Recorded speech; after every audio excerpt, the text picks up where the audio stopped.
الصلاة خير من النوم۔ السلام علیکم ورحمۃ اللہ وبرکاتہ۔ پیارے دوستو، آج کی اس ویڈیو میں ہم آپ کو بتانے والے ہیں حضرت علی رضی اللہ تعالی عنہ نے فرمایا گھر میں عورت کا رونا کیسا ہے، یعنی جس گھر میں عورت روتی ہے اس گھر میں اللہ کا کون سا عذاب نازل ہوتا ہے۔ تو دوستو، یہ ویڈیو بہت ہی خاص ہونے والی ہے، تو اس ویڈیو کو آپ آخر تک ضرور دیکھیے گا، اور اگر آپ نے ابھی تک ہمارے یوٹیوب چینل کو سبسکرائب نہیں کیا ہے تو ابھی سبسکرائب کریں، ساتھ لگے بیل آئیکن پر ضرور پریس کیجیے گا تاکہ لیٹسٹ اپلوڈ ہونے والی ویڈیوز کا نوٹیفیکیشن بر وقت آپ تک پہنچتا رہے۔ اس کے علاوہ دوستو، کمنٹ سیکشن میں آپ اپنی رائے کا اظہار بھی ضرور کیجیے گا۔ تو چلیے دوستو، شروع کرتے ہیں اپنی آج کی ویڈیو۔ پیارے دوستو، ایک مرتبہ حضرت علی رضی اللہ تعالی عنہ ایک راستے سے گزر رہے تھے۔ انہوں نے دیکھا کہ ایک شخص اپنی بیوی پر ظلم کر رہا تھا۔ حضرت علی رضی اللہ تعالی عنہ قریب گئے اور اس شخص سے فرمانے لگے، اے شخص، اللہ سے ڈرو، تمہاری مفلسی، پریشانی اور تمہارے رزق میں تنگی کا سبب یہی ہے کہ تمہاری بیوی تمہارے ہی گھر میں تمہارے ظلم سے روتی ہے۔ اے شخص، جس گھر میں عورتیں روتی ہیں اس گھر میں رزق کے فرشتے نہیں آتے، اور یوں اس گھر میں رہنے والے مرد کی رزق کی راہیں تنگ ہونے لگتی ہیں، اور یوں وہ گھر، وہ شخص پریشانی اور مفلسی میں گرفتار ہو جاتا ہے۔ یاد رکھنا کہ اللہ تعالیٰ اولاد مرد کی تقدیر اور روزی عورت کی تقدیر میں لکھا ہے۔ اگر تم یہ چاہتے ہو کہ تمہارے رزق میں فراوانی ہو، عزت، شہرت، دولت دن بدن بڑھتی جائے، تو اپنے گھر میں عورتوں کا خیال رکھو، انہیں خوش رکھو۔ اللہ کے فضل و کرم سے تم عزت، شہرت اور دولت میں فراوانی پاؤ گے۔ پیارے دوستو، اسی طرح کا ایک اور واقعہ ہے کہ ایک مرتبہ حضرت علی رضی اللہ تعالی عنہ راستے سے گزر رہے تھے۔ آپ نے دیکھا کہ ایک آدمی اپنی عورت پر ظلم کر رہا تھا، اس کی توہین کر رہا تھا۔ حضرت علی رضی اللہ تعالی عنہ اس کے قریب گئے اور فرمانے لگے، اے شخص، یاد رکھنا اللہ نے مرد کو طاقتور اسی لیے بنایا تاکہ وہ عورت کی حفاظت کر سکے، نہ کہ عورت پر ظلم کرے۔ جو مرد اپنی عورت پر ظلم کرتا ہے تو اللہ تعالیٰ اس پر لعنت بھیجتے ہیں۔ تو وہ شخص کہنے لگا، یا علی، یہ عورت میرے نکاح میں ہے، میں اسے جو بات کہتا ہوں یہ میری بات نہیں مانتی۔ تو حضرت علی رضی اللہ تعالیٰ عنہ نے فرمایا کہ نکاح کا مطلب یہ نہیں کہ تم نے اپنے لیے غلام خریدا ہو، بلکہ نکاح کا مطلب یہ ہے کہ تم نے اپنی نسل کو بڑھانے کے لیے اس عورت سے مدد طلب کی کہ تمہاری اولاد کی اچھی تربیت کے لیے اس عورت کو تم نے چنا۔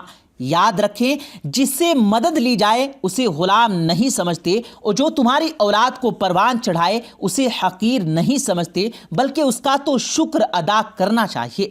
یاد رکھنا کہ عورت پر ظلم کرنے کا مطلب یہ ہے کہ اولاد کی بغاوت، آنے والے وقت میں اس عورت کے جسم سے جو تمہیں اولاد نصیب ہوگی اس کے وجود میں تمہارے لیے بغاوت ہی بغاوت ہوگی۔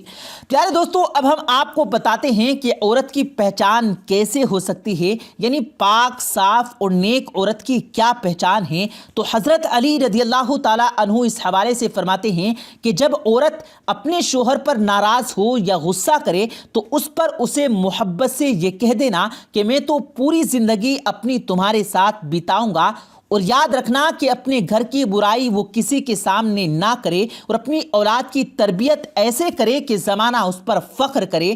یاد رکھنا ان خوبیوں کی مالک نیک ترین عورت ہے، یعنی جن عورتوں میں یہ خوبیاں ہوں گی وہ نیک ہوں گی اور قیامت میں بھی اللہ پاک اسے سکون عنایت فرمائے گا۔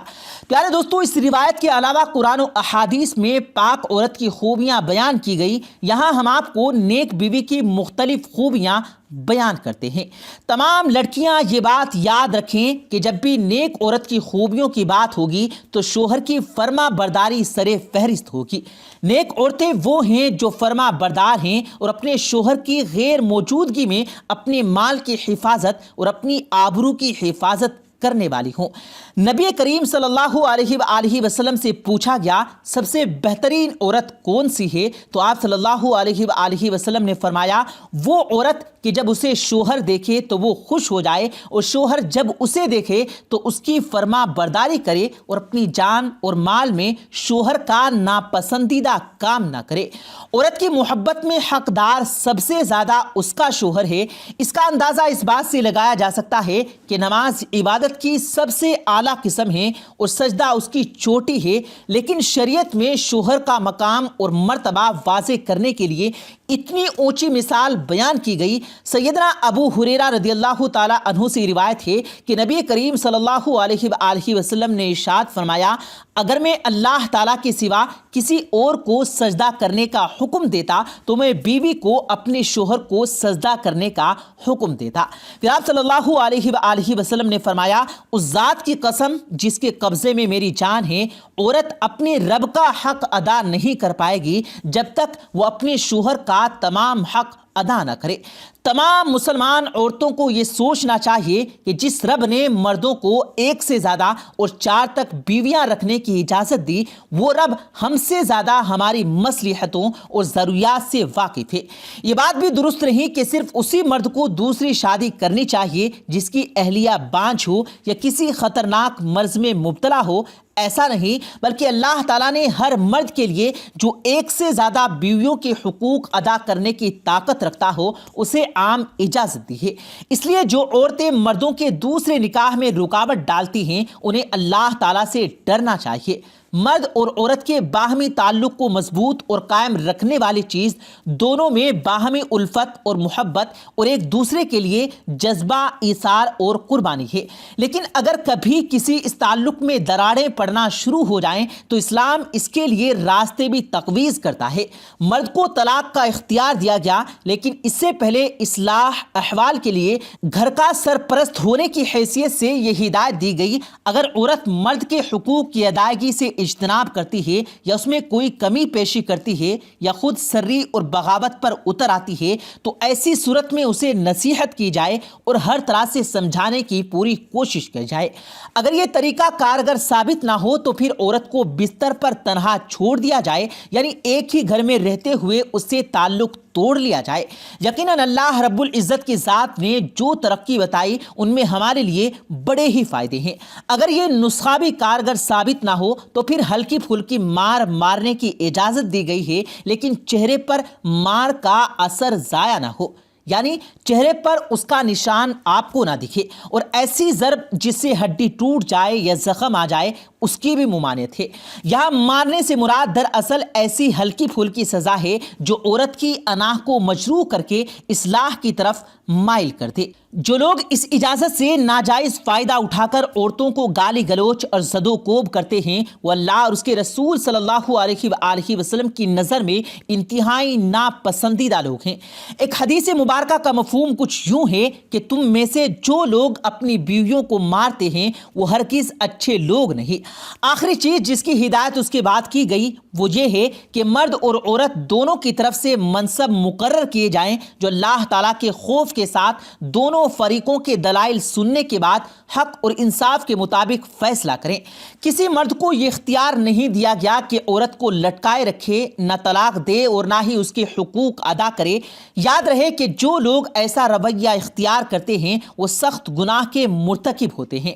ایک اہم ہدایت اس باہمی تعلق کو جوڑے رکھنے کے لیے یہ بھی گئی ہے کوئی مومن کسی مومنہ عورت سے نفرت نہ کرے۔ اگر وہ تمہیں ناپسند ہو سکتا ہے کہ اللہ نے اسی میں تمہارے لیے خیر کثیر رکھی ہو۔ حدیث مبارکہ میں یہ رہنمائی ملتی ہے کہ اگر کسی عورت کی کوئی بات تمہیں ناپسند ہو تو اسے معاف کر دو، درگزر کر دو۔ کوئی دوسری پسندیدہ صفت بھی تو اس میں ہو سکتی ہے۔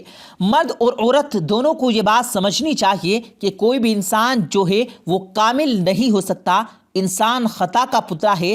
بعض مرد حضرات عورتوں کی کمزوریوں پر تو خوب نظر رکھتے ہیں لیکن اپنی سیاہ کاریوں کو نظر انداز کرتے ہیں، یہ بھی سخت ناپسندیدہ عمل ہے۔